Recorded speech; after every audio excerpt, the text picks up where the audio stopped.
for 10 weeks leading up to the event, they practice, and they have to attend, I think, 8 out of 10 practices to be eligible to play. And each player has to raise a minimum of $1,000 to be eligible to play. So it's a serious business. And they're helped by, again, their leadership with fundraising tips. They have lots of fundraising events during that 10-week time frame to make sure that everybody who has signed up and wants to play is able to reach their fundraising goals and be eligible on game day. And they practice each week. Blondes practice on Tuesday nights, brunettes on Wednesday nights, and they then go have happy hour afterwards. It's a really fun young professionals event here in Houston. That sounds so cool. And for folks who just now may be joining us, can you please just again mention the day and time and what they need to do to sign up if they want to come out and join? Sure. Yeah. So the event itself is tomorrow, May 7th at noon is kickoff. It's a $25 donation to come spectate. If you're interested in volunteering, then you can arrive between 9 and 10 a.m. Again at TDECU, University of Houston Stadium. And you can actually reach out to me directly, Amanda Walmer, and my email is awalmer, so AWALMER at alz.org. Amanda, thank you so much. I hope you guys have a great turnout and have a good time and stay cool if you can. Goodness, yes. All right, thank you so much. So there's a lot of activities that are taking place this weekend that you can help out with. And this next one I want to tell you about is the Mother's Day Fun Run. We have Dr. Alexia McClurkin joining us. Good morning to you. Good morning. Thank you so much for having me. So this sounds cool because Mother's Day is this weekend. And so you guys are having this event. Tell us all about it and you know, what the purpose is.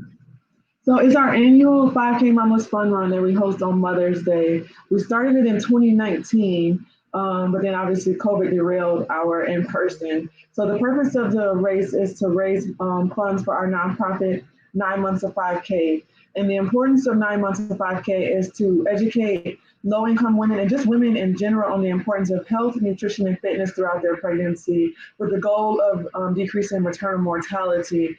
Over 700 women die every year from maternal mortality, either things that were not caught or things that could have been prevented during pregnancy or even afterwards. So our goal is to just help to raise awareness to help decrease that maternal mortality. And so how many volunteers are you looking for, and what do you need them to do when they come out?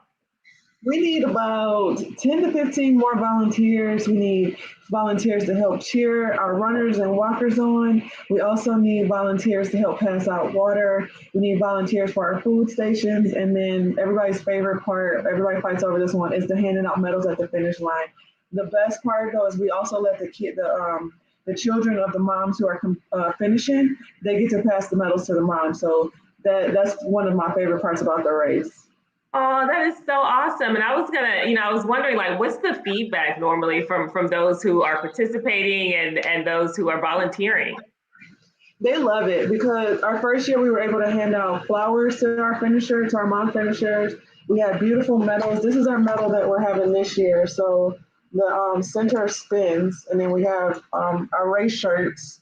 So just being able to create a yearly tradition, that's one of the things that a lot of people have said that they are creating a yearly tradition, and then being able to spend time with their family with something that's, you know, fitness related before they go off and go to dinner or go to whatever activities they have going on for the rest of the day.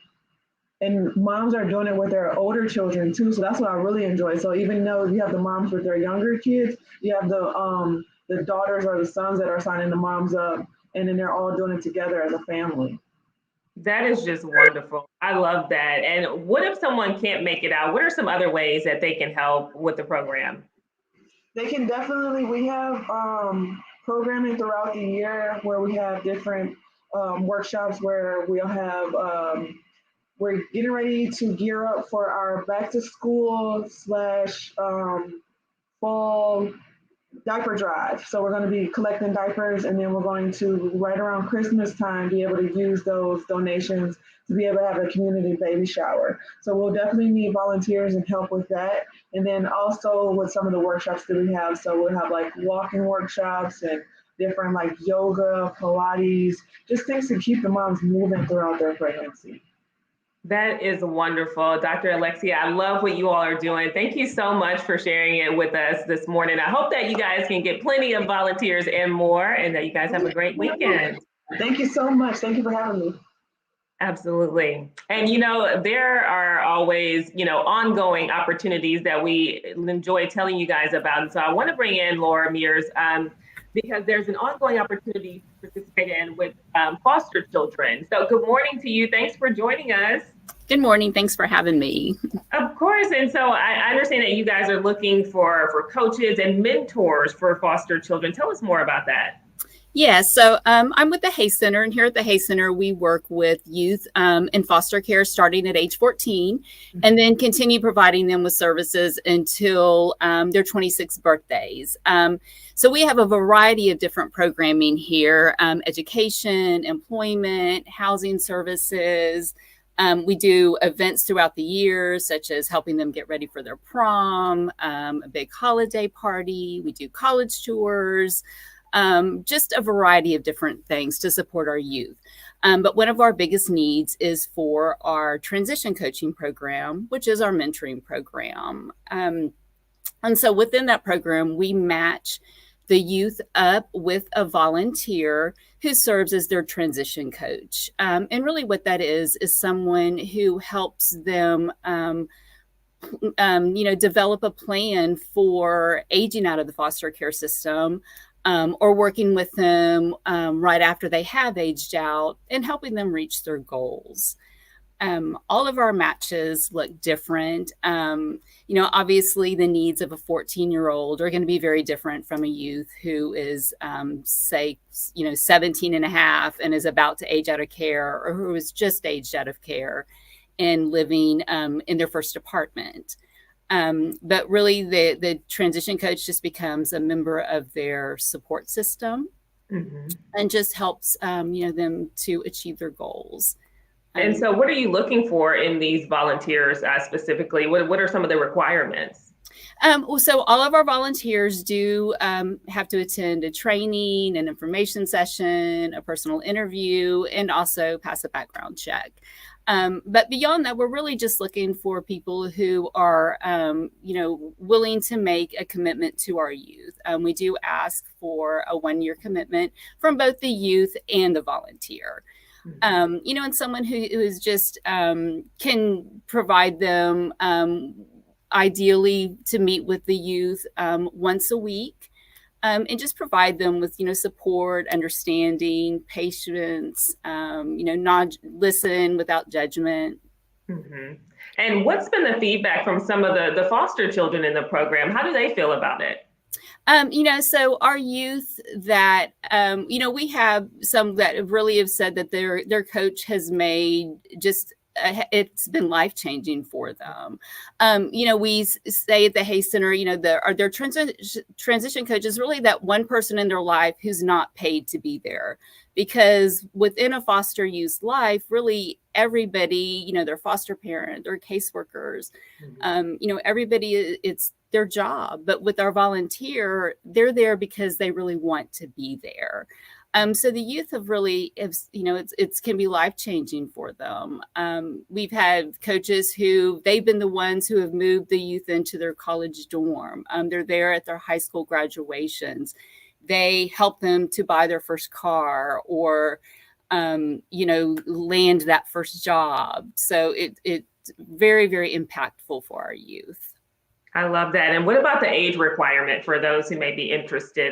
Do you have an age range for the volunteers? Yeah, so we do ask that our volunteers be at least 25 years old, because, some of the youth that we're working with can be at, 18, 19, 20. So we want there to be them to at least be 25. Okay. And is there anything else the volunteers need to know before they sign up?